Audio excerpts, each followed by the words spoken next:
Buenos días, bienvenidos. Una vez más, nos da mucho gusto a todos de impuestos de nuestra firma BDO Castillo Miranda, darles la bienvenida a este webcast que hemos organizado en conjunto con el licenciado Gustavo Amezcua, abogado y experto en temas fiscales, que nos va a apoyar en esta presentación, y en la cual vamos a platicar sobre un tema realmente vigente y que a algunas personas y a grandes sectores de la economía, y me refiero a las nuevas acciones que recientemente la autoridad fiscal ha emprendido con el objeto de atacar los actos simulados y de esta manera evitar la evasión fiscal. Simplemente el pasado 7 de julio, el SAT, a través de su directora, la administradora Berta Luján, anunció que hubo un incremento del 13.4% de la recaudación mayor a la del periodo anterior. Aproximadamente estábamos hablando de números redondos de 150,000 millones. Pero para plasmar o dar una idea de lo que las acciones contra la evasión fiscal significan para esta administración y lo serio que se lo va a tomar, millones, casi una tercera parte vienen de 4 o 5 actos de fiscalización que muchos de ustedes ubican con empresas como FEMSA, Walmart, etcétera, que pagaron cantidades importantes, alrededor de 8,000 millones de pesos cada uno. Entonces, para el próximo trimestre, seguramente con una economía en desventajas, sobre todo con el tema del COVID y con las reformas que se aprobaron el año pasado, que le dieron facultades mucho más amplias y los tipos penales son mucho más estrictos que en el pasado.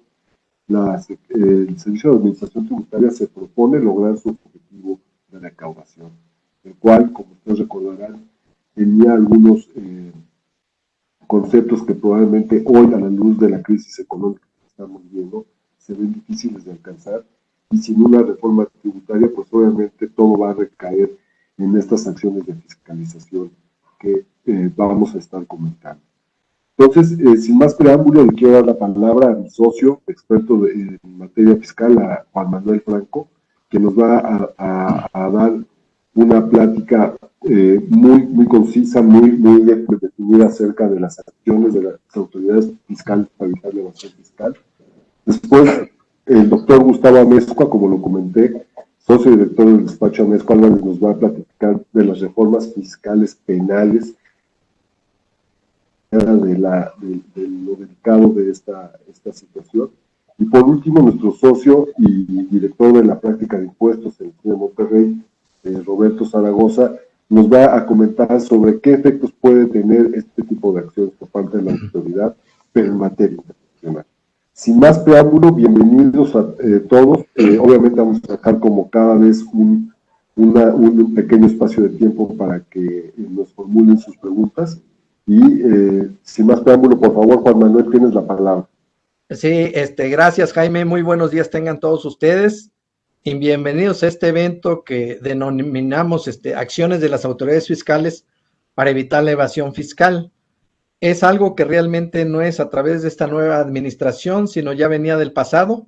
Sin embargo, ya Gustavo nos platicará un poquito más, y lo que acaba de señalar nuestro socio director del área de impuestos, Jaime Saga, en el sentido de cómo se han endurecido las leyes para efectos sobre todo penal fiscal, donde prácticamente hay que tener mucho cuidado. Decía yo, la siguiente lámina, por favor. Antes de la reforma fiscal que entró en vigor a partir del 1 de enero de este año, yo recuerdo que platicábamos en este mismo foro de que hay que irnos familiarizando con ciertos conceptos, como es la defraudación fiscal, como es el fraude a la ley, como es prácticamente la economía de opción, lo que son los actos simulados, y sin desconocer también las leyes, en un momento dado vamos a llamarles internacionales, aunque no tienen por qué invadir la esfera jurídica, la soberanía de un país, pero sin embargo son acuerdos entre los países. Aquí, entrando en materia, pues prácticamente lo que tenemos que tener mucho cuidado y partir de la base es precisamente del acto que se celebra. ¿Qué tipo de actos jurídicos o qué tipo de actos está celebrando un contribuyente? Porque hay que partir de la base del acto. ¿Y qué es un acto? Pues el acto es un acuerdo de dos o más partes para llevar a cabo un fin común. Luego, entonces, si partimos de esa base del concepto de acto jurídico, pues prácticamente podemos saber que desde el acto se conoce o no si hay un fraude a la ley, si hay un delito por defraudación fiscal. Entonces, las autoridades fiscales se han percatado de que prácticamente muchos contribuyentes han caído precisamente al tema de defraudación fiscal. Y como consecuencia, ¿qué es lo que ha sucedido? Que prácticamente hasta el año pasado cancelaba directamente los certificados y automáticamente al cancelar los certificados, pues dejaba a los contribuyentes sin operación. Este año se modificó precisamente la disposición en el código en el sentido de que hay una suspensión temporal de esos certificados con la finalidad precisamente de que el contribuyente pueda desvirtuar y se desvirtúa automáticamente, no se le cancela el certificado, sino simplemente se le restablece y no pasa nada. Uno de los conceptos que en la práctica hemos tenido o conocido es precisamente lo que está establecido dentro del artículo 69B del Código Fiscal de la Federación, que pues prácticamente son aquellos que facturan operaciones inexistentes, y por otro lado, el que deduce operaciones inexistentes. Para esto, la autoridad, pues prácticamente, anteriormente se tenía la idea de que la autoridad únicamente se iba a ir contra el que emitía los comprobantes fiscales de operaciones inexistentes, de actos simulados. Sin embargo, hoy en día la autoridad también está yendo sobre el EDO, sobre el que realmente deduce esas operaciones, que más adelante se comentarán tanto por Gustavo como por Roberto Zaragoza. Como consecuencia de todos estos actos simulados que ha detectado la autoridad y adicionando precisamente el 69B bis del Código Fiscal de la Federación de deducir pérdidas cuando una empresa no las generó y ella las está deduciendo, pues automáticamente la autoridad ha llegado hasta el extremo de hacer clausuras preventivas de establecimientos cuando ve realmente un foco rojo de un tipo de contribuyente con este tipo de actos. La verificación de domicilios manifestados en el RFC también, pues es práctica de la autoridad ir a visitar a ver si realmente cuando alguien cambie de domicilio, hacer una verificación física a ver si existe ese domicilio. Yo me acuerdo en aquellos años donde el subsecretario de Hacienda era Francisco Gil Díaz, el licenciado Francisco Gil Díaz, y él decía que en aquel entonces ya los domicilios fiscales de los contribuyentes ponían de domicilio los panteones o muchas veces las iglesias, los cuales definitivamente pues eran actos simulados, actos fraudulentos, donde realmente se establecían supuestamente empresas pues que no existían como tales, ¿no? La siguiente, por favor, Octavio. ¿Qué más? Pues la autoridad, pues decíamos, se ha percatado de los delitos fiscales, el fraude a la ley, y como consecuencia también ha cancelado o dado de baja el padrón de importadores a ciertos contribuyentes que lo tienen y como consecuencia los deja sin operación. También no nos salvamos los contadores públicos. ¿Por qué? Porque si realmente un contador público hace un dictamen de estados financieros, emite un dictamen de estados financieros y realmente no revela alguna operación que el contribuyente haya celebrado, que realmente sea una operación inexistente o que vaya en contra de la ley, pues definitivamente la sanción va por el contador público. Por ejemplo, un contador público, si un contribuyente deduce la actualización del costo de ventas, ustedes saben que la ley de impuesto a la renta realmente prohíbe que se pueda deducir la actualización del costo de ventas o de los inventarios. Sin embargo, hay una jurisprudencia cuando cambió la ley de compras a costo de ventas, donde lo único que se ganó de lo poco que se rescató fue precisamente la actualización del costo de lo vendido.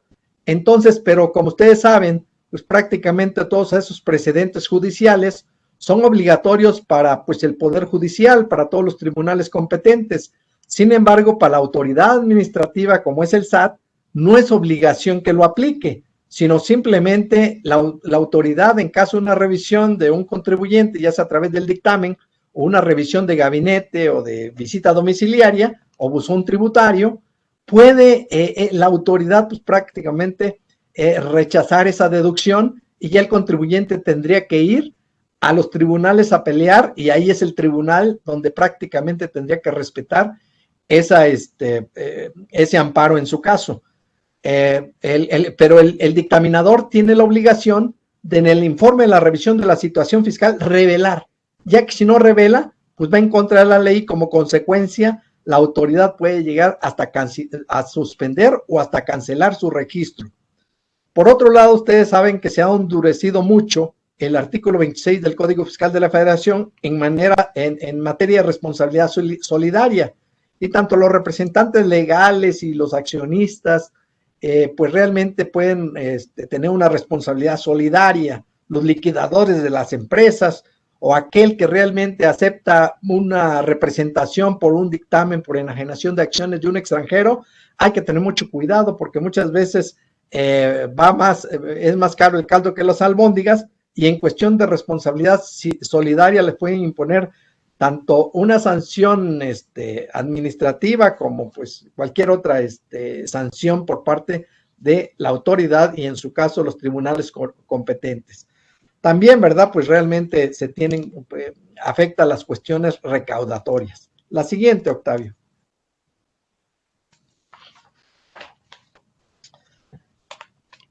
¿Qué es lo que sucede con todo ello y todo lo que ha detectado la autoridad? Pues que en los últimos años se ha incrementado el número de empresas que prácticamente han emitido comprobantes que amparan operaciones simuladas y como consecuencia han obtenido un beneficio ilegal.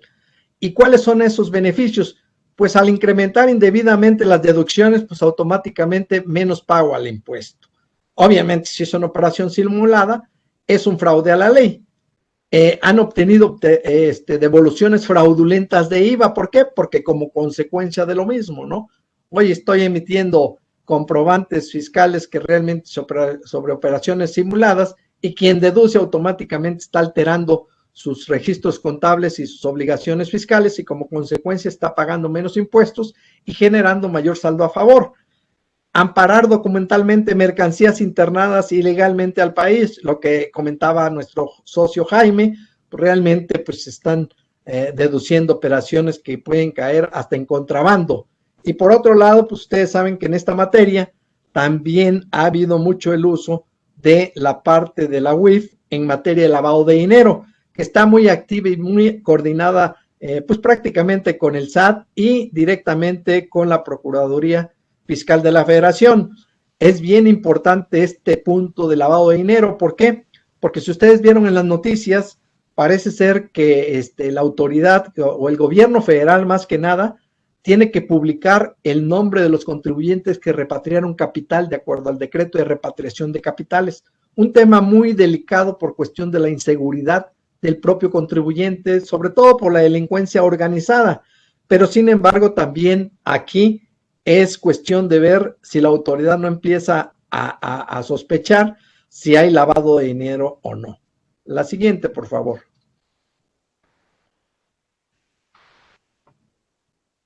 ¿Qué es lo que ha detectado la autoridad? Pues lo que mencionábamos anteriormente, ¿no? De que realmente existen empresas, más bien hay empresas inexistentes que son fachadas, que prácticamente le ponen un domicilio fiscal X y sin embargo van y es una casita de una familia pues muy humilde que inclusive le robaron su identidad o abusaron de su fue muy vulnerable, le pidieron su INE, su RFC, le dieron de alta en el SAT y desafortunadamente le dejaron ahí el problema porque básicamente la autoridad va a ir contra estas personas que realmente le roban la identidad por unos cuantos pesos y desafortunadamente pues tienen este problema, ¿no? La aplicación de modelos de riesgo de operaciones inusuales. Para este tipo de conceptos o para este tipo de políticas, la autoridad prácticamente ha utilizado un tipo de programas que se le llama de vigilancia profunda. Y esto ya viene de años anteriores y es cuando revisa los pagos provisionales o el IVA mensual y ve qué tipo de operaciones se van celebrando o se están declarando por parte del contribuyente, y si ve una desviación importante, le pide información al contribuyente. Es importante hacer notar que hoy en día la autoridad emite invitaciones antes de ejercer facultades de comprobación. Es mucho mejor recibir una invitación que la autoridad ejerza facultades de comprobación, porque es una invitación por parte de la autoridad a autocorregirse. Y si se autocorrigen, automáticamente pueden evitar ciertas sanciones y ciertos actos de molestia por parte de la autoridad. Sin embargo, si hacen caso omiso, pudieran tener el ejercicio de las facultades de comprobación, y ahí ya se pone más difícil la situación y tendrían que contratar a nuestro amigo Gustavo Amezcua para que los asesore. La supervisión a domicilios virtuales múltiples también. Tenemos el caso del despacho o algún tipo de despachos como de abogados o contadores, donde prácticamente a veces prestamos el domicilio con la finalidad de que hay negocios en desarrollos que apenas están entrando al país y que desafortunadamente no cuentan con instalaciones ni nada, y piden de favor que se les preste un domicilio fiscal, y muchas veces se les presta mientras ellos se establecen en México y todo, pero la autoridad lo está viendo mal y no concuerda o no está de acuerdo en que los despachos presten sus domicilios para contribuyentes, porque dicen que prácticamente no habría materialidad de las operaciones de ese contribuyente por no contar con activos, con personal propio, y así como también los bienes que están enajenando o el personal que realmente está prestando sus servicios. La siguiente, por favor. ¿Qué ha detectado la autoridad? Pues realmente la emisión irregular de CFDIs, o sea, los comprobantes fiscales digitales, la supervisión a contribuyentes de alto riesgo por estar vinculados a esquemas agresivos. Esto prácticamente se está dando mucho en grandes contribuyentes, y precisamente ayer salió la noticia en los periódicos de que la autoridad fiscal está para poder devolver a los contribuyentes, está solicitando la materialidad de la operación. Es decir, oye, si tú me solicitaste 100 millones de saldo a favor, ¿por qué anteriormente no lo venías solicitando? Sobre todo si realmente tu operación está grabada a la tasa del 16%, ¿por qué ahora me estás solicitando ese saldo a favor? ¿A qué se atribuye ese saldo a favor? O sea, es cuestión de sentido común, y tiene razón la autoridad, y aquí la carga de la prueba se le deja al contribuyente, la autoridad, en el sentido de que el contribuyente tiene que demostrar la materialidad de la operación. Oye, es que importé una maquinaria muy cara que me costó 1,000 millones y automáticamente me generó ese saldo a favor. Bueno, es una forma de demostrar la materialidad de las operaciones, pero si no hay forma de demostrar, va para atrás la devolución, y al contrario, le pueden imputar una responsabilidad o revisar si realmente está deduciendo alguna operación inexistente. Detección de esquemas agresivos en devoluciones improcedentes, pues va junto con pegado. La devolución va prácticamente, la deducción inexistente va mucho de la mano en relación a una solicitud de un saldo a favor, ya sea de IVA o de impuesto sobre la renta. El análisis de la materialidad de las operaciones en auditorías a solicitudes de saldos a favor. Decía yo, ayer ya 2 grandes contribuyentes fueron rechazados, se hizo público definitivamente, en el sentido de que la autoridad no les va a devolver hasta que no se demuestre la materialidad de las operaciones. Y esa materialidad de las operaciones, vuelvo a repetir, el Código Fiscal de la Federación está incorporando esos esquemas, en el sentido de que la materialidad de las operaciones se debe dar siempre y cuando se tengan instalaciones, personal, y prácticamente el bien o cómo se presta el servicio, para que en un momento dado la empresa tenga la capacidad para prestarlos, ya que una empresa que no tiene ese tipo de bienes o de personal, pues definitivamente se presume que no puede prestar el servicio y puede caer en una operación simulada. La siguiente, por favor. Aquí, antes de pasarle la palabra a Gustavo, es importante hacer notar de que, independientemente de las reformas que ya platicará Gustavo Amezcua en su momento, o Roberto Zaragoza, es en el sentido de que prácticamente el artículo 109 del Código Fiscal de la Federación siempre ha establecido que se será sancionado con las mismas penas del delito de defraudación fiscal, y la fracción cuarta precisamente establece que cuando se simule uno o más actos o contratos obteniendo un beneficio indebido en perjuicio del fisco federal. O sea, que prácticamente el delito por defraudación fiscal siempre ha existido en el Código Fiscal de la Federación. Sin embargo, como le decía Jaime Saga al principio, hoy en día la autoridad está ejerciendo y está aplicando estas disposiciones de manera estricta. Vuelvo a repetir, hay operaciones con el extranjero y muchas veces dicen, ¿sabes qué? Es que el tratado, pero acuérdense que no hay impuestos universales. El impuesto, cada país tiene su impuesto y su soberanía. Lo que existe en los tratados internacionales son acuerdos entre los países en ciertos impuestos, pero meramente para retener, no para la causación del impuesto, sino es para retener, porque aquí tendríamos que irnos para ver cuál es el país de causación del impuesto, ya sea por residencia, por ciudadanía o bien por fuente de riqueza. Con esto cierro mi participación, Jaime, y a todos, muchas gracias. Muchas gracias, Juan Manuel, qué interesante tu ponencia. Creo que a todos nos va, ya inclusive por ahí nos están haciendo preguntas, los invito a todos los participantes que escriban a través de la aplicación para conocer sus inquietudes. Y quiero dar la palabra a Gustavo, porque me parece que Gustavo, dado su formación como abogado, nos va a dar la oportunidad de permitirnos saber dónde estamos parados. Dentro de todo esto que comentó Juan Manuel, hay todo un marco legal que se aprobó en el último trimestre de 2020, con reformas de toda índole que hace que las operaciones simuladas se conviertan en una situación que cada uno de nosotros como contribuyentes debe de valorar. Como bien dijo Juan Manuel, hablarnos a nosotros, los expertos de BDO, o al licenciado Amezcua y decir, oye, explícame dónde estoy parado. Puede ser que ya estoy ante una situación de delincuencia organizada, equivalente a delincuencia organizada, o simplemente debo de hacer este tipo de procedimiento para aclarar todo y dejar mi conciencia y mi negocio tranquilo. Entonces le voy a dar la palabra a Gustavo. Por favor, Gustavo, adelante.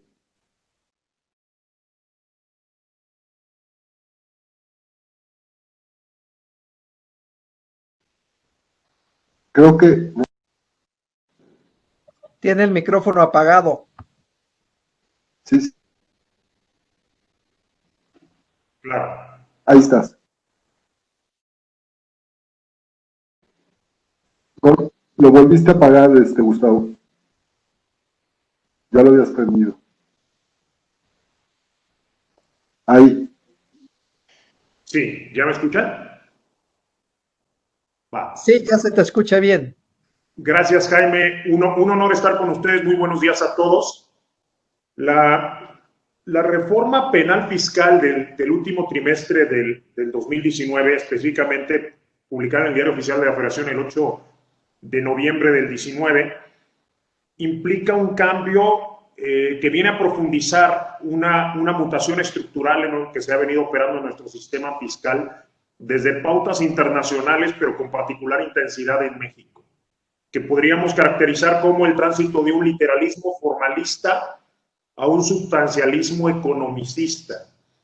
Y específicamente esta reforma penal fiscal implica el dotar de las herramientas suficientes a la autoridad fiscal para concretar una perspectiva que han dado en llamar la persecución penal contundente o recaudación punitiva. Quizá uno de los cambios que más vale la pena destacar, que es un efecto del toque a estos ordenamientos, al Código Fiscal de la Federación, a la Ley Federal contra la Delincuencia Organizada, la Ley de Seguridad Nacional, el Código Penal Federal y el Código Nacional de Procedimientos Penales, acompañados también de una nueva ley de extinción de dominio, es precisamente el efecto de que la defraudación fiscal hoy, junto con su delito equiparado y el 113 bis relativo a EFOS, EDOS y ECOS se van a considerar como delincuencia organizada. Sí. Vamos a la siguiente lámina, por favor.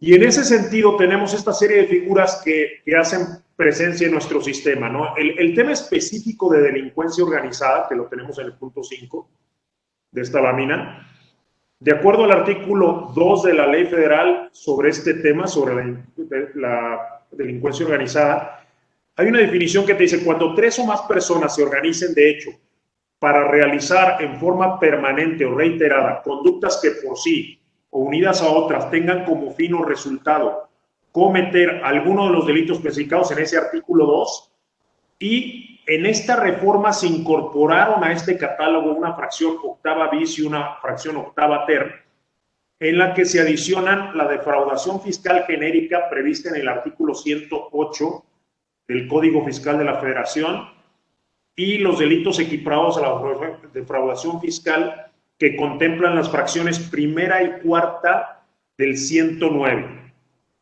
así como el 113 bis relativo a EFOS y EDOS, siempre y cuando superen un umbral de 7.804.230 pesos. Situados en el artículo 108 tenemos la formulación tradicional de que la defraudación es el delito que se comete cuando con uso de engaños o aprovechamiento de errores se obtiene un lucro indebido con perjuicio del fisco federal.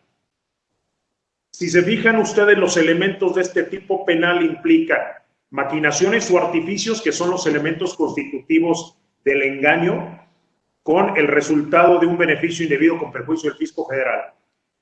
En cambio, por contraste, el artículo 109 en la fracción primera implica situaciones tan peligrosas como el que la autoridad a una persona física le pueda realizar una imputación de una discrepancia fiscal y que en el procedimiento el contribuyente en cuestión no pudiera desvirtuar la imputación y probar la validez de esas erogaciones y que no implicara una defraudación.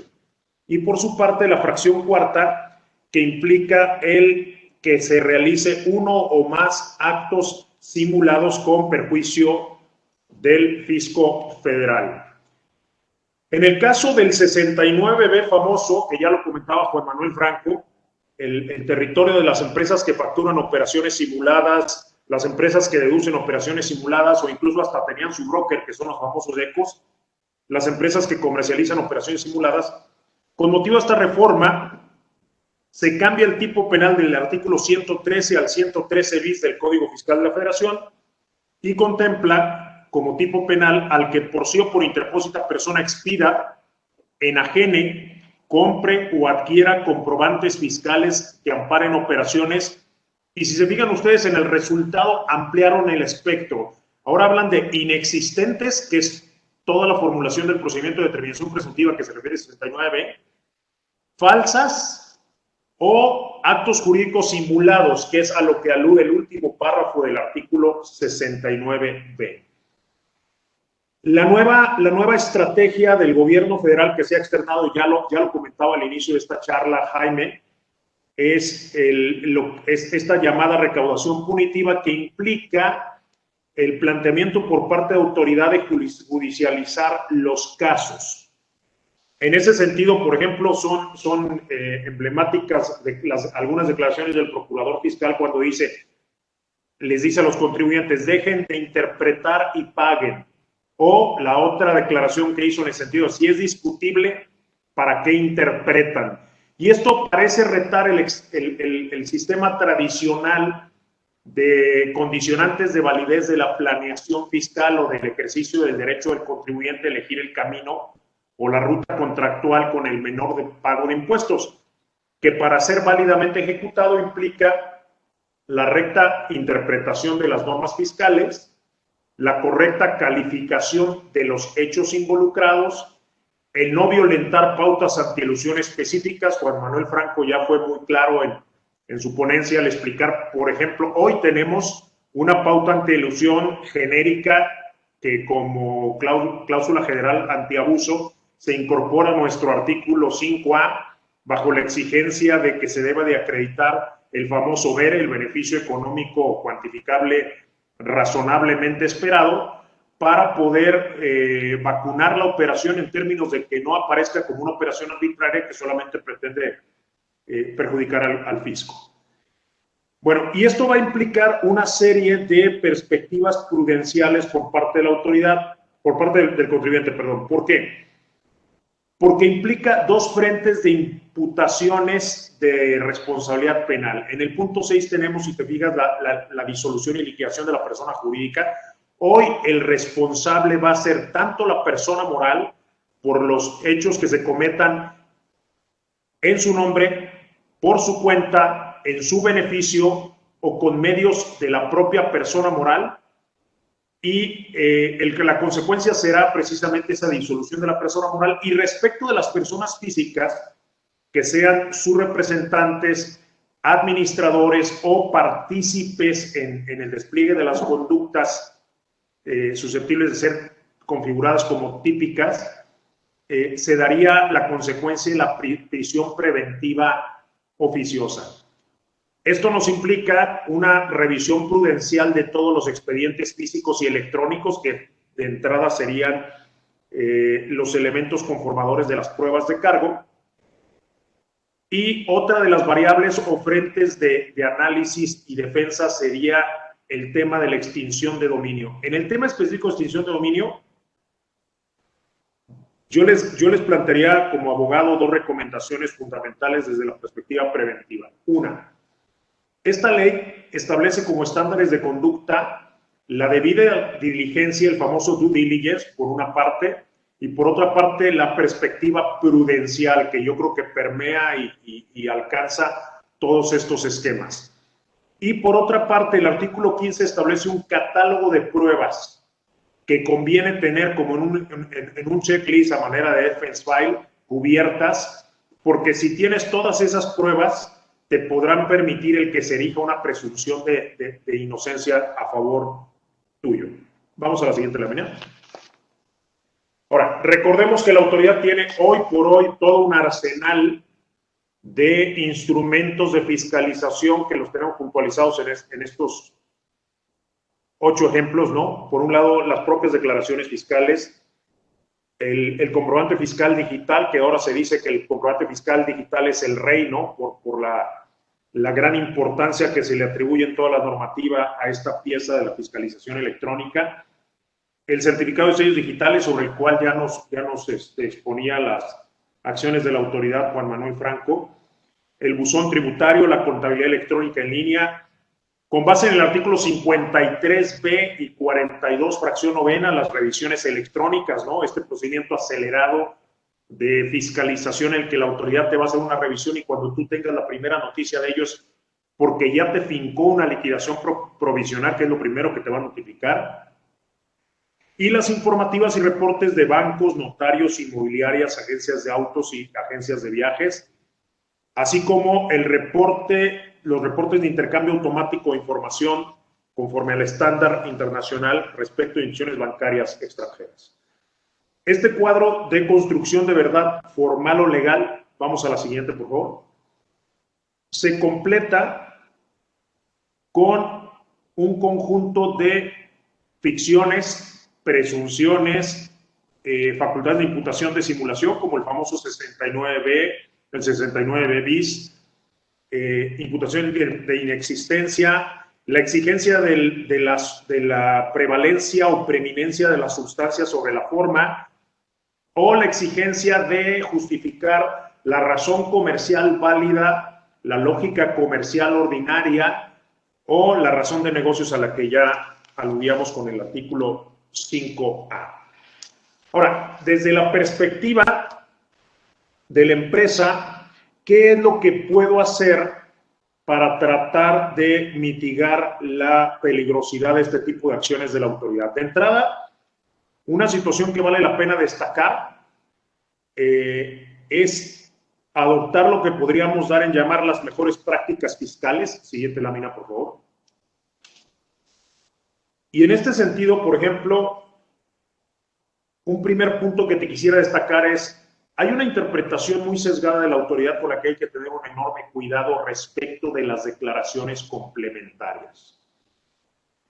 En términos de ámbito temporal de validez, esta reforma fiscal opera a partir del ejercicio fiscal penal a partir del ejercicio 2020. ¿Qué quiere decir? Que las conductas que se cometen a partir de este ejercicio generarán estos efectos de la prisión preventiva oficiosa. Sin embargo, la autoridad, basada en el hecho de que cuando tú modificas una declaración complementaria, no solo haces cambios en los datos que son materia de esa complementaria, sino en campos de datos generales, la autoridad ha dado en aplicar un criterio muy peculiar en el que dice que al modificar tú todos esos datos generales, originas el que la conducta eventualmente configuradora del delito se materializa en el ejercicio 2020, si la declaración la presentaste a partir de este ejercicio, y como consecuencia de ella te aplica todo este estatuto con la vigencia de todo este cambio como si le resultara aplicable. Obviamente esto suena francamente arbitrario, pero es el criterio que está prevaleciendo en la práctica de la autoridad, lo cual nos manda una señal de que tenemos que tener una particular atención y mucho cuidado y pensárnosla 3 veces cuando se tenga que presentar una declaración complementaria y medir los efectos, ¿no? ¿Por qué te ponemos como corolario de mi intervención las mejores prácticas fiscales, como por ejemplo utilizar el régimen fiscal adecuado, la congruencia con las normas de información financiera? Por ejemplo, en las normas de información financiera tenemos esta pauta de la prevalencia o preeminencia de la sustancia económica sobre la forma o naturaleza jurídica, y el Poder Judicial de la Federación ya ha dicho que la autoridad fiscal puede fundar y motivar sus resoluciones con base en las normas de información financiera. Obviamente el debido soporte de las tecnologías de la información, alinear las operaciones con pautas sustancialistas como el núcleo corazón del negocio, el propósito de negocio, la razón comercial válida, la sustancia sobre forma, la correcta interpretación de las normas y calificación de los hechos que ya comentábamos, la detección de áreas de oportunidad de desarrollo alternativas, la diferenciación de los campos patrimoniales propios y empresariales, el apoyo a expertos e incentivar la auditoría, porque todas estas prácticas que aquí te presentamos como parte de las mejores prácticas fiscales implican precisamente pautas de due diligence o pautas prudenciales.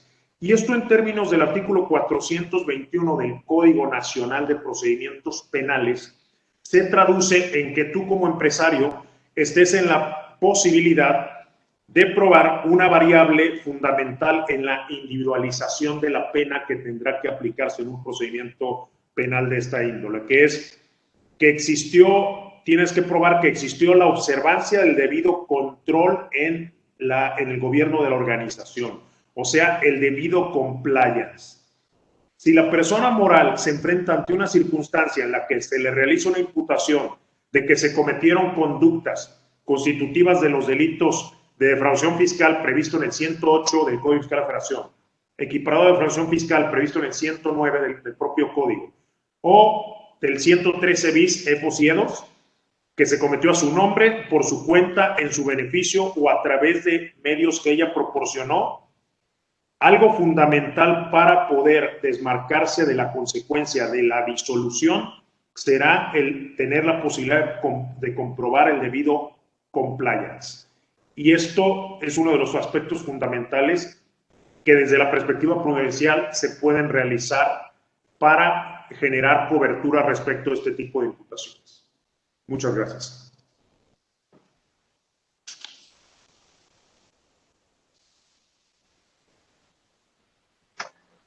Muchas gracias, Gustavo. Creo que tu intervención fue muy clara.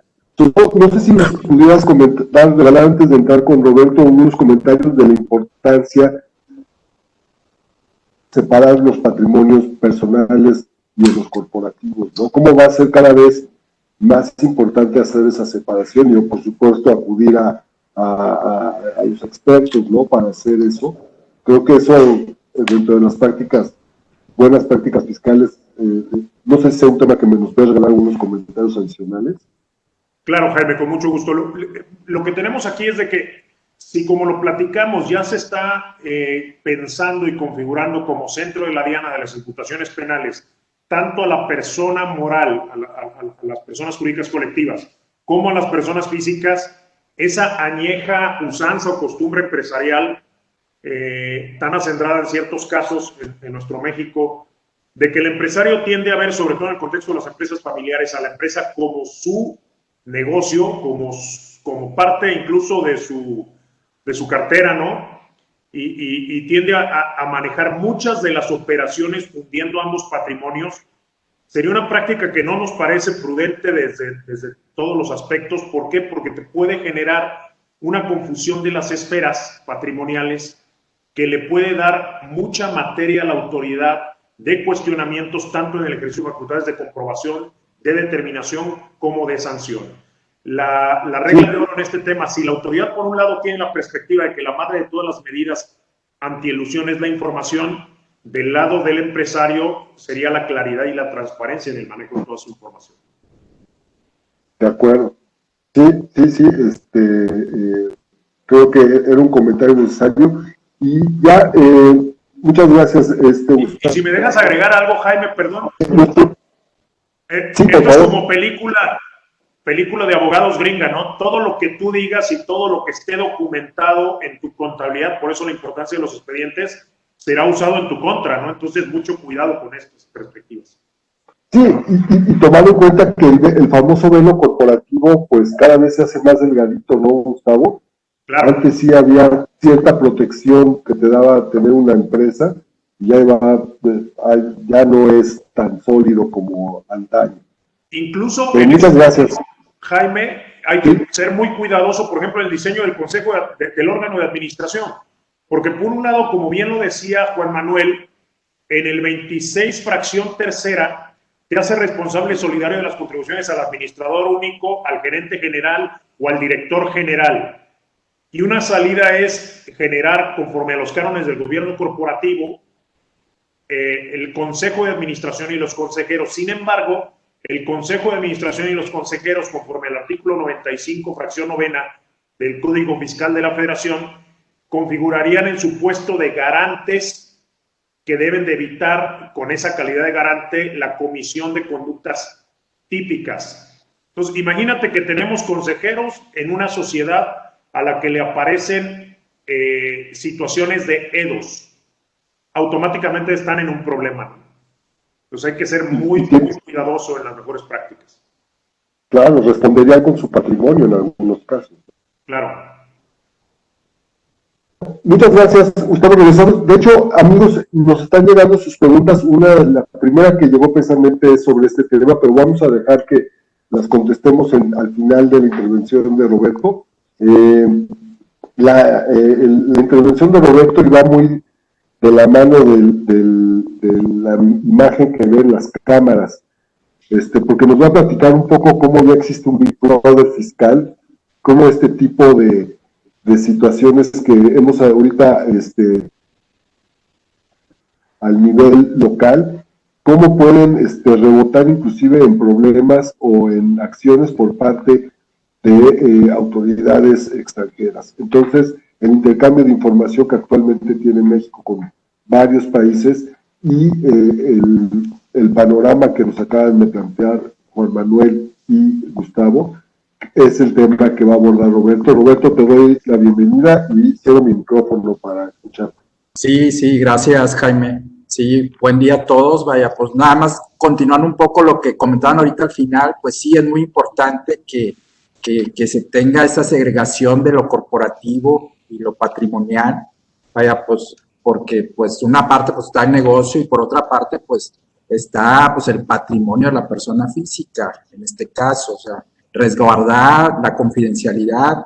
Pues vaya, por lo recomendable pues es que haya una estructura aparte pues para un fin de sucesión, un fin de resguardo del patrimonio, de confidencialidad. Ahorita como está la autoridad y pues, todos estos temas de intercambio de información, pues se vuelve cada vez más importante.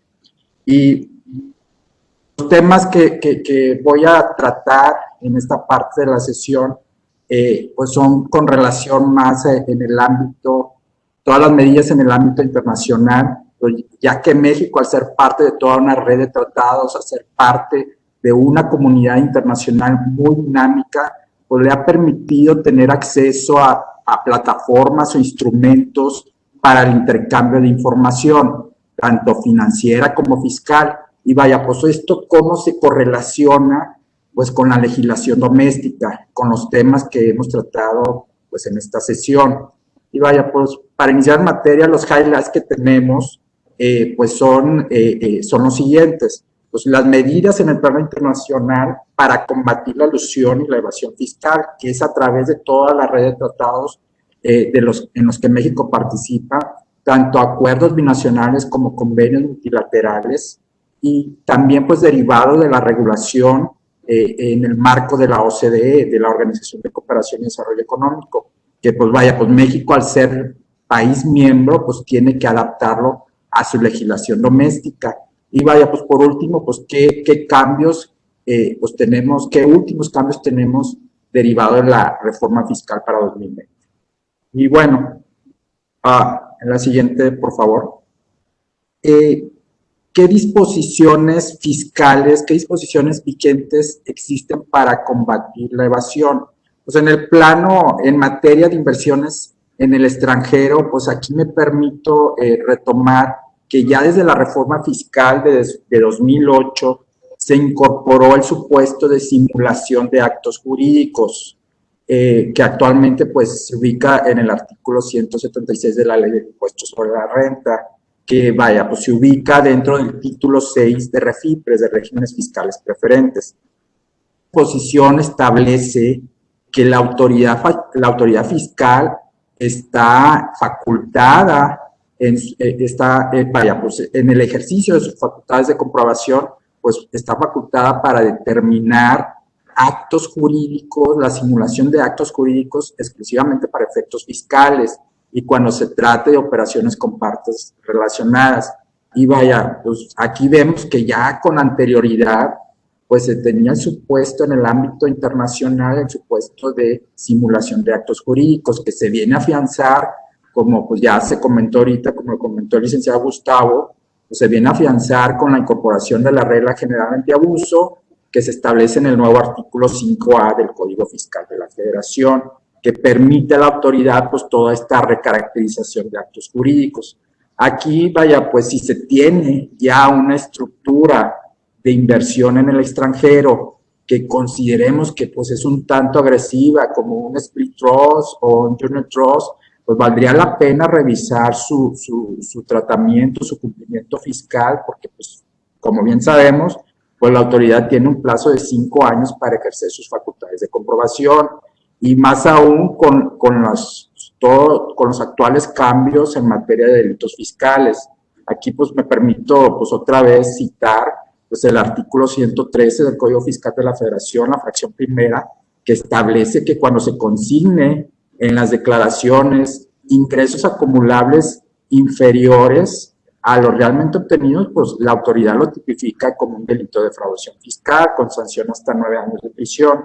Y vaya, pues también el nuevo artículo 113 bis establece pues una pena similar sobre actos jurídicos simulados. Entonces pues son temas muy, muy delicados. Y vaya, pues entrando ya en materia de intercambio de información, por ahí la siguiente, pues el fundamento, los fundamentos legales para que existen en la legislación doméstica para que pues efectivamente la autoridad ejerza este intercambio de información, pues se encuentran en los artículos 69 y 69A del Código Fiscal de la Federación. El artículo 69 me establece pues, que en el marco de un tratado internacional para el intercambio de información, pues la autoridad fiscal mexicana puede suministrar información a un fisco extranjero. El artículo 69A me establece, pues que las autoridades fiscales mexicanas pueden asistir en el cobro y en la recaudación de impuestos extranjeros, o también en el marco de un tratado internacional para el intercambio de información, cuando el país extranjero, cuando el otro país así lo solicite y se dé en forma recíproca. Esto es muy importante, que se dé en forma recíproca. Entonces, vaya, pues con estos fundamentos el SAT está facultado tanto para asistir en el cobro de impuestos extranjeros y también solicitar el apoyo de los fiscos extranjeros. Pues vaya, pues con estos fundamentos México realiza pues, en forma muy efectiva el intercambio de información a través de diversos acuerdos binacionales y convenios multilaterales que ahorita los vamos a comentar, porque pues, vaya, pues de hecho, pues México tiene celebrados acuerdos amplios de intercambio de información con ciertos países, con países caribeños, incluso con Estados Unidos y con Canadá.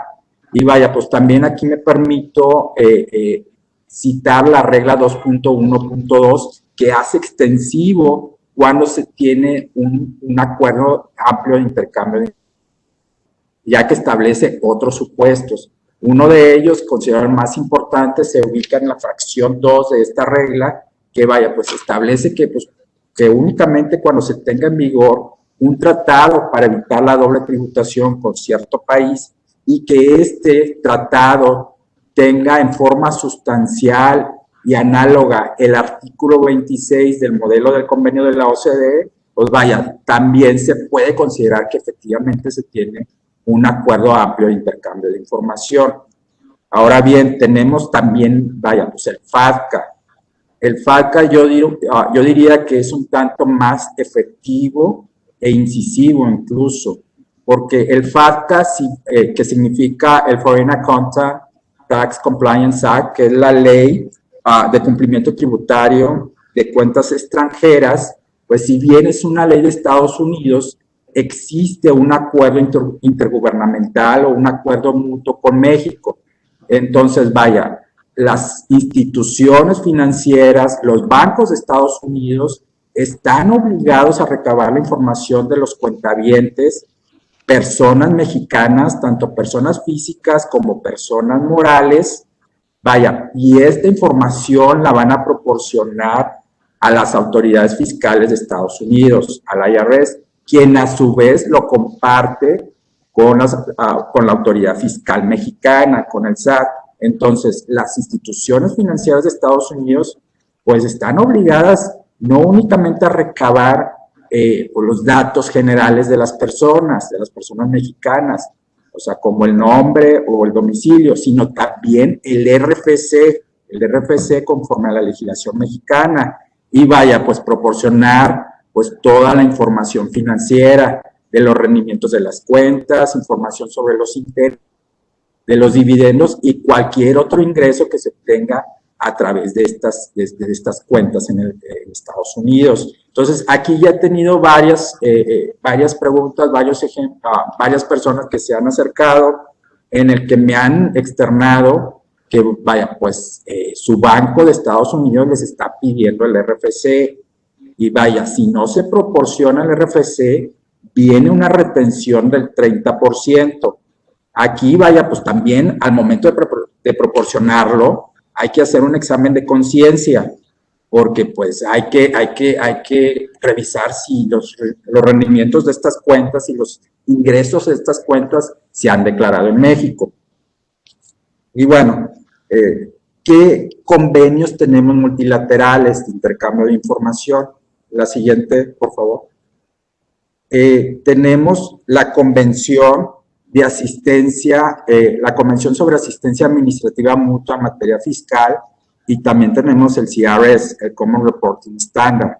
Ambos también son en el marco regulatorio de la OCDE, de la Organización de Cooperación y Desarrollo Económico.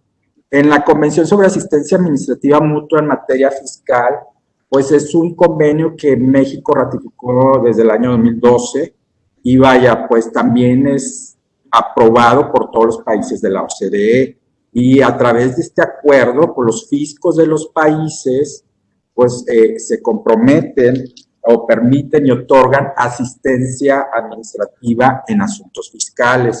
Entonces, vaya, pues a través de este acuerdo, a través de este convenio, el SAT pues puede en forma muy oportuna solicitar información pues a los fiscos de otros países para la recaudación de los impuestos mexicanos. Y bueno, pues también tenemos el CRS, que pues yo un tanto más efectivo, el Common Reporting Standard o el estándar para el intercambio automático de información de cuentas financieras, que también pues es en el marco de la OCDE y que fue aprobado el 15 de julio de 2014. Este es muy similar, su objetivo es muy similar al FATCA, porque pues, las entidades financieras extranjeras están obligadas a compartir información a los fiscos de los países. Entonces, aquí también se tiene una estructura de inversión en el extranjero, pues en Bahamas o BVI, en Curazao, en estos paraísos fiscales, pues aquí vale la pena pues, hacer un examen de conciencia porque pues, a través de las entidades financieras, pues el fisco mexicano pues, puede recabar información. La siguiente, por favor. ¿Qué sanciones tenemos en omisión de información fiscal? Muy importante, pues es muy importante considerar que si se tiene una estructura de inversión en el extranjero, pues revisar pues cómo se debe tributar en México, si se debe tributar en REFIPRE, en regímenes fiscales preferentes, en el nuevo régimen de transparencia que se establece en el artículo 4B de la Ley del Impuesto sobre la Renta, porque pues hay que presentar la declaración informativa en tiempo y forma, que es a más tardar en el mes de mayo del ejercicio siguiente, ya que su omisión o presentarla en forma extemporánea o en forma incompleta, pues conlleva una sanción que se considera delito fiscal y hasta 3 años de prisión, de acuerdo a lo que establece el artículo 111 del Código Fiscal, fracción 5. Pues ya por último, pues tenemos que en la reforma fiscal para el ejercicio 2020, pues fue incorporado un nuevo título al Código Fiscal de la Federación, el título 6 de esquemas reportables, de la revelación de esquemas reportables. El artículo 199 en su fracción primera establece pues, que se debe informar como esquema reportable cualquier plan, asesoría, estructura que que implique o que evite que haya por parte de las autoridades fiscales extranjeras, pues que efectúen un intercambio de información con el fisco mexicano, o incluso que esta estructura evite que se aplique el estándar para el intercambio automático de información de cuentas financieras. Entonces, aquí pues es, como vemos, la legislación doméstica pues adapta en forma muy sustanciosa pues todos estos instrumentos internacionales, como lo estamos viendo pues en esta reforma fiscal para 2020. Bueno, pues por mi parte pues es todo. Como último comentario nada más, pues si se tiene una estructura de inversión en el extranjero de cierta persona física, también me he topado que ciertos corporativos tienen ciertas estructuras de inversión en el extranjero, pues valdría la pena revisarlo para verificar su tratamiento, su debido cumplimiento fiscal, tanto internacional como en México. Gracias. Muchísimas gracias, Roberto. Muy interesante tu ponencia. Y ahora vamos a contestar algunas de las preguntas que nos han formulado. Juan Manuel, nos comentan, a ver si nos puedes ayudar con esta pregunta que nos hacen. Sí. Es relativa al comentario que hiciste de la responsabilidad solidaria. Nos comenta Isabel Blanes que si los comisarios tienen responsabilidad solidaria, entiendo que me imagino que vamos a hablar un poco del artículo 26 del código, pero te doy la palabra, Juan Manuel. Sí, pues básicamente desde el punto de vista fiscal, el comisario no tiene responsabilidad solidaria, sino simplemente es en materia civil. ¿Por qué? Porque prácticamente el comisario pues hace las veces de supervisar que realmente la operación, la administración de una empresa se esté llevando a cabo de acuerdo a las normas correspondientes y que los resultados sean lo más apegado a la realidad. Y es por ello que el artículo 169 de la Ley General de Sociedades Mercantiles señala que los comisarios serán individualmente responsables para la sociedad por el cumplimiento de las obligaciones que la ley y sus estatutos les imponen, pero mientras no tenga alguna representación por parte de la autoridad del comisario, automáticamente no puede ser responsable solidario para efectos fiscales. Gracias, Jaime. Muchísimas gracias. Otra pregunta de Amador Peñalosa. No sé, Gustavo, si nos puedas ayudar. Dice así: claro. Buen día, me notificaron un acto administrativo por relativo a amarre de ingresos contra los XLM. Sí tuve diferencia en fecha de emisión, pero mi argumento fue el momento de acumulación de ingresos. La autoridad aún no me ha contestado. ¿Ven ustedes algún riesgo? De hecho, es un programa deliberado de la autoridad. Este caso que está planteando nos ha tocado verlo ya en diversos casos. ¿Por qué? Y tiene que ver con el comentario que realizamos hace un rato de que ahora el CFDI es el rey, ¿no? Pareciera ser. Es muy común en muchas empresas. Recientemente vimos el caso, por ejemplo, de un hospital en el que se emite la facturación, pensemos en el ejercicio 2017, y se prestan los servicios hospitalarios en el propio ejercicio 2017, y lo podrías extrapolar a cualquier otra empresa. Pero pongo el ejemplo del hospital porque es muy común que los hospitales trabajen y presten sus servicios hospitalarios en relaciones que tienen con las grandes aseguradoras. Entonces, al ser persona moral en términos del título 2, conforme al sistema de lo devengado, acumulan los ingresos en crédito. Y el momento de la acumulación sabemos que se detona entre lo que ocurra primero, entre que se emita el CFDI o se preste el servicio o se cobre el precio, bla, bla, bla. Pero al final del camino tenemos que hay una acumulación del ingreso en crédito. El CFDI quedó emitido en ese ejercicio 17, en el ejemplo que estamos poniendo. Cierra el ejercicio 17 y las aseguradoras no efectuaron el pago, y en el ejercicio 18 solicitan para amarrar su deducción que les refacturen, les remitan los CFDIs.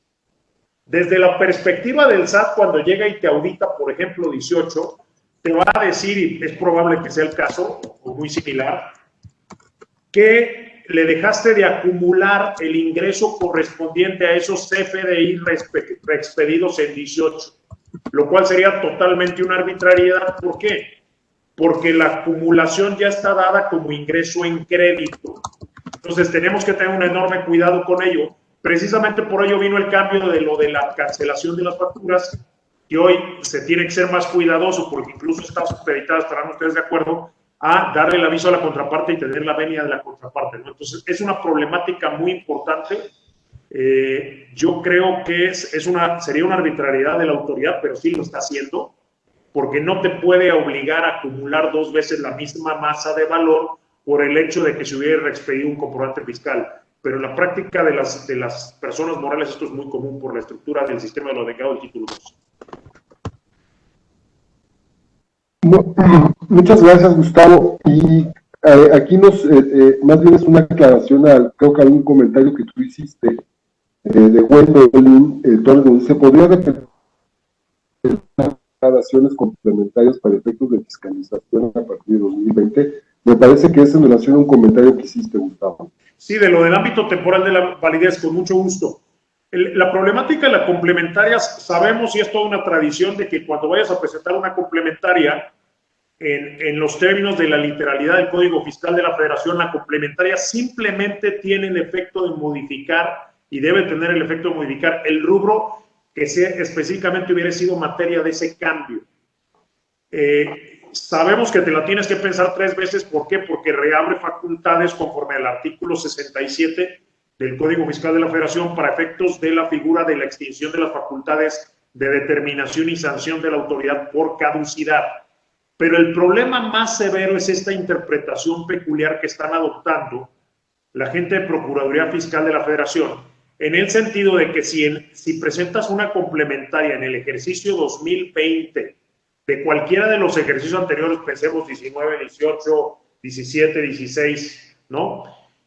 La materialización de las conductas eventualmente constitutivas de delitos se estaría dando en 2020 y con base en ello te pretenderían aplicar el efecto de la prisión preventiva oficiosa, materia de esta reforma fiscal penal que hemos comentado. Entonces, ese es el punto que vuelve ahora extremadamente delicado y crucial la toma de decisión de realizar o no una complementaria al respecto.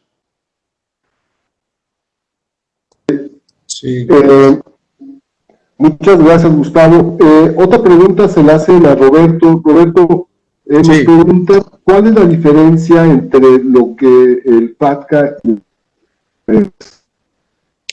el FATCA es un mero acuerdo entre México y Estados Unidos. Vaya, es una ley de Estados Unidos, pero digamos que México se colgó de esta ley para hacer un acuerdo intergubernamental con Estados Unidos. O sea, vaya, México dijo, ¿sabes qué, Estados Unidos? Pues sí, yo te ayudo con tu ley, no la voy a considerar extraterritorial, pero también ayúdame. Entonces es entre México y Estados Unidos y hay una retención del 30% si la persona física o vaya, el cuentaviente, pues se niega a proporcionar la información que comentamos, como el RFC. Y vaya, el CRS, el Common Reporting Standard, ese sí es a nivel ya de muchos países. No existe la retención como tal, pero sí algunos bancos o algunas entidades del extranjero pues mantienen ahí una retención, digamos que pues una retención mientras las personas no informen con todos los datos. Entonces, vaya, el FATCA es entre México y Estados Unidos, por así decirlo, y vaya, pues el CRS ya es a nivel de 52 países. Muchas gracias. Juan Manuel Franco quería abundar en un aspecto. Juan Manuel, por favor. Sí, bueno, nada más quiero comentar que ustedes deben de haber escuchado hace como 2 o 3 semanas que prácticamente en la Unión Europea se le dio un fallo favorable a Apple, porque Apple hace algunos años consiguió un ruling, y ese ruling con Irlanda prácticamente lo llevó a pagar un impuesto mínimo, y con ese impuesto mínimo durante muchos años Apple pagó su impuesto, pero sin embargo los acuerdos o tratados entre los países que integran la Unión Europea automáticamente protestaron. ¿Por qué? Porque dijeron que Irlanda no le había otorgado ese beneficio a todos los contribuyentes y como consecuencia no tenía el principio de generalidad.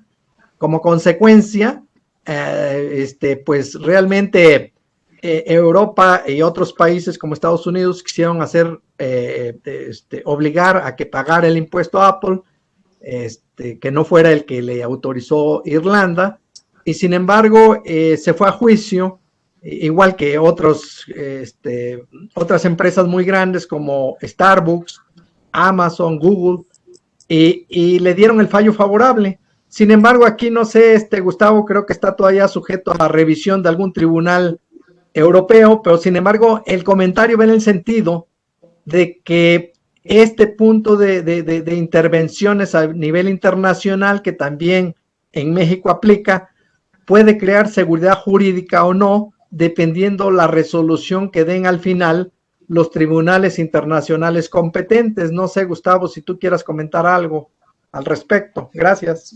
Sí, bueno, el impacto de esto puede ser importante porque al final del camino, como bien lo han comentado Roberto, Jaime y tú, todas las reglas e incluso los precedentes internacionales están permeando totalmente en nuestro régimen fiscal nacional. La influencia de la internacionalización es rotunda, ¿no? Entonces, totalmente de acuerdo. Gracias, Jaime, gracias. Sí, yo tengo una pregunta también para Gustavo. Pues con todo este tema de detención presunciosa, ¿cuáles son las posibilidades de amparo si vaya, si no, se puede considerar que no hubo flagrancia. En el tema de la defensa respecto a una imputación penal. Sí. Ajá. Fíjate que, bueno, lo que pasa es que las alternativas se abrirían en dos perspectivas y la estrategia de defensa tiene mucho que ver con las situaciones concretas de la imputación. Sí. Pero el horizonte, casi en términos de código binario, te diría es o pagas el interés fiscal o enfrentas el proceso penal. Ok. Y una alternativa que se ha estado ensayando también mucho es el asunto de los acuerdos reparatorios, ¿no? Todos estos casos millonarios con los que empezó puntualizando Jaime, han recurrido a este tema de los acuerdos reparatorios previstos en el artículo 186 del Código Nacional de Procedimientos Penales. Y bueno, ahí la perspectiva de la autoridad es pagas todos los adeudos, incluso los de las otras auditorías, para que se te libere con el acuerdo reparatorio. El acuerdo reparatorio se reconoce como un mecanismo de acuerdo con la víctima del delito, que en este caso es la autoridad fiscal, que extingue la acción penal, pero solamente se puede celebrar en una sola ocasión.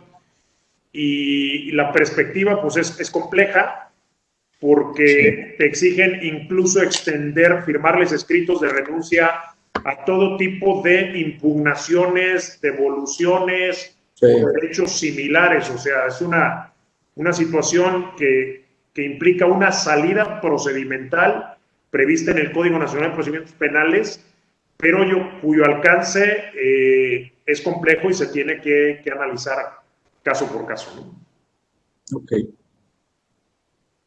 Muchas gracias, Gustavo. Veo que ya no hay más preguntas pendientes por responder. Nos preguntaban también si ya teníamos esta presentación, la pueden acceder posteriormente. Sí, la vamos a subir a nuestra página.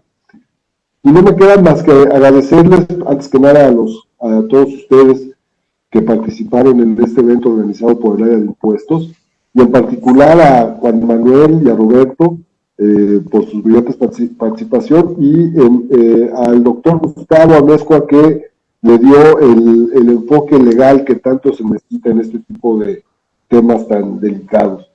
Les agradezco a todos. Obviamente quedamos a sus órdenes. Está ahí en la pantalla las direcciones de nuestras 8 oficinas, y espero que sigamos manteniéndonos sanos, trabajando en las circunstancias que estamos ahorita, y seguramente todos vamos a salir adelante muy fortalecidos. Hasta luego y gracias. Que tengan un buen provecho. Gracias, hasta luego. Gracias, bye. Gracias, hasta luego. Gracias. Buen día.